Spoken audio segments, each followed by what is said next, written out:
Howdy folks, it's Adriel the Hunting Gear Guy. I wanted to show you guys this Dagger SAP-6. This is a pump action magazine fed shotgun from Turkey, and it's kind of neat. Let's go over some of the details on this thing. Well, first things first, let's check to make sure that this shotgun is empty. I'm going to pull the magazine, and normally you do this with your left thumb. Just kind of pull it out. That magazine is empty. That's not a shot shell on the top, that's just the follower there. And my chamber is empty as well. Let's start at the rear of the shotgun. Let's start at the rear here with the buttstock. You can see we've got this rubber butt pad on here that's got a little bit of a give to it. We've got room for 4 shot shells. It's a kind of a carrier in the back. This is kind of handy for slugs. They are a little bit tight going in, but it holds them really securely.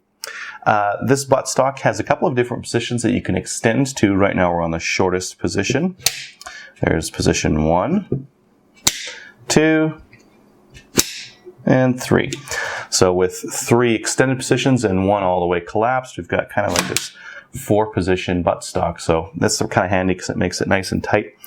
This button that you're seeing right here, it will actually remove the buttstock right from it.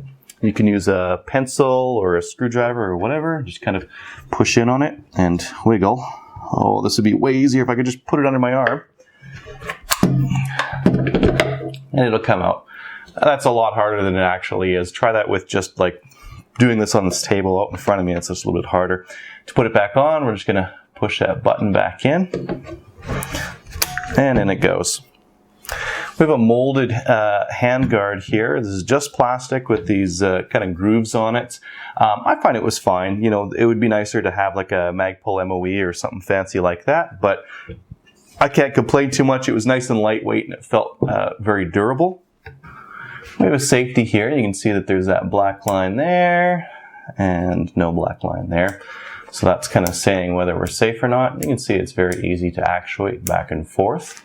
I'm just going to throw a dummy shell in here just so I can show you what this trigger pulls like. And I'll be pulling with my left hand. Helps if the safety's off. So very little creep. I'm just going to get that ready again. Going to show you again one more time here. So I haven't got it yet. That's just it pulling up just a little bit. So there's a little bit of creep. And then it pulls very, very nicely. So not a bad trigger at all. Right at the bottom here we have this Polymer Mag well that actually works really fantastically, and I wanted to show you why, because it's kind of on the inside here. I hope you can see that, but there's actually a ramp right there. There's a plastic ramp that leads from the magazine to the chamber, and it makes this thing feed shot shells so smoothly. So I really like that feed ramp that they've got as part of this mag well. Now you might have noticed that we've got this full Picatinny rail along the top. We have a kind of like little peep sight beady kind of thing at the end here. I'll show you in more detail later. But I think primarily what you should be doing with a shotgun like this is putting like a really low mount red dot sight like this on here. It's kind of built for it. It's kind of what this whole rail system's about. So I would definitely go with a red dot on the front here. Now the really unique thing about this shotgun is its operating mechanism. It doesn't actually have a lock on it, so it won't lock that bolt forward. This is just free to move right now.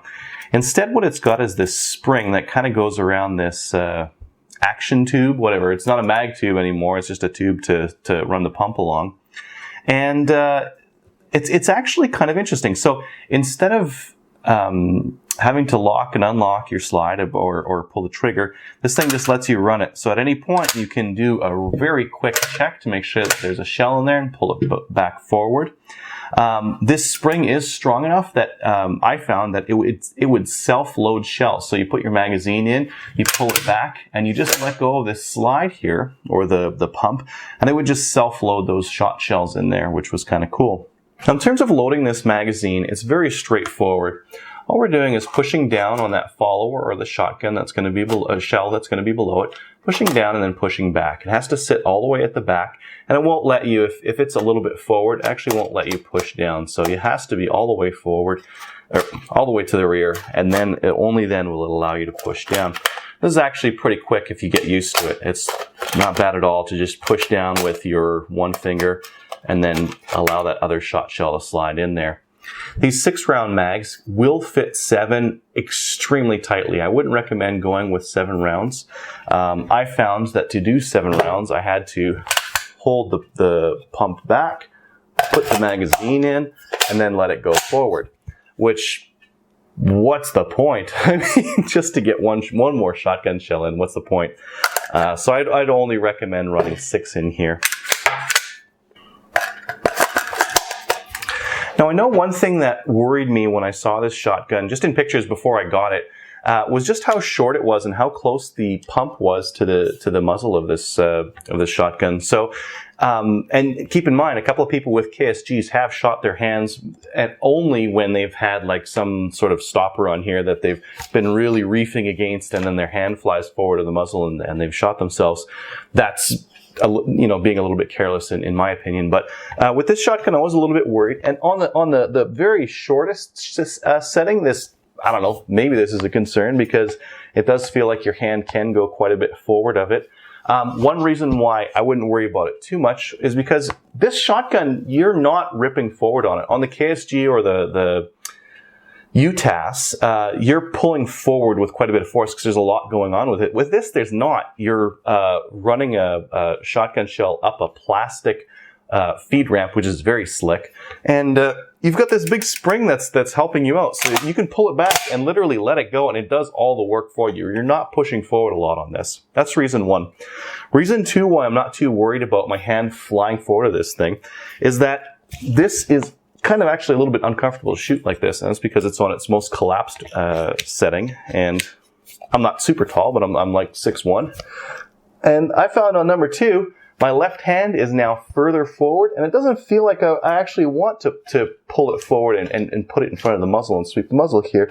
Now it feels, there's my other dummy there, now it feels when I push forward, I don't really want to just bring my left hand forward, so I don't think I'm going to worry about that. If you are still worried, but you still like really love the idea of this shotgun, they have a different forend that comes with a rail on it. You could put a stop on it, or you could just use the sling swivel right here to put a sling on there. And then what that sling will do as it's draping down is kind of act as a bit of a stop for your hand to keep it out of the way of that front muzzle. So one of the interesting things about this shotgun is the fact that it's magazine fed. And this is extremely apparent when you're shooting this thing doing 3-gun or competition, or even just blazing away rounds at the range or the gravel pit or whatever. It's very easy to change the magazines on it because they are just a straight pull down. You just actuate that lever at the rear here, and they just come right out. They do free fall if you want to do it. And they're, again, a straight insert on the way in. So this is a very quick way of changing magazines. Now, if you are going to shoot 3-gun with something like this, I'd recommend running their longer barrel that has chokes fitted for it. Just because if you're shooting any kind of steel with 3-gun at your club, you'll want chokes on it to give a little bit more bang when you're shooting target loads and that kind of thing. I'm cheap. I like to shoot 7.5 and 8 number 8s at the steel targets and knock them down. With a cylinder bore like this, you're not going to knock down steel when it's farther away. So you're going to want something that has chokes on it. The other thing that the competition model has is one of those 11-round mags, which will come in very handy when you're shooting those longer stages. So what would I use a shotgun like this for? Well, like I mentioned before, I'd use it for 3-gun. For the guys out there who are looking for like a shotgun to use for home defense, in Canada, at least, this would be a better deal since it runs with mags. Here in Canada, we have to store all our firearms unloaded. So if you are going to use a shotgun for it, I guess filling up a tube is going to be onerous, whereas just running a mag is very quick to add a loaded mag to this thing and use it. Again, it's not something I would do, but for anyone else out there who would want to use a shotgun for home defense, this would be a better deal for Canada. What I wouldn't use it for, well, hunting. It's not really streamlined, so it's not going to fit really nicely into quad bags on the side or something like that. And because it's a cylinder bore, it's not really made for that kind of thing. This particular model I wouldn't run on clays because, again, cylinder bore doesn't do it for clays that anything other than like hand thrown distance. But other than that, like what other things would I use it for? Just a fun shotgun, you know. The fact that you can run these really big mags in here, just the smooth cycling that it has because it's spring assisted and it doesn't have a lifter or anything crazy going on there. Literally, you're just pumping this thing back and forth. You're just moving this bolt back and forth. You're not doing anything crazy in here. It makes for a very smooth, very fun shotgun to use. So again, I wanted to thank Tactical Imports for loaning me this shotgun to try out. It was a lot of fun, and it makes it easier for me when I don't have to buy new guns and sell them right afterwards. So thanks again for letting me use this thing and abuse it, and thank you guys for watching.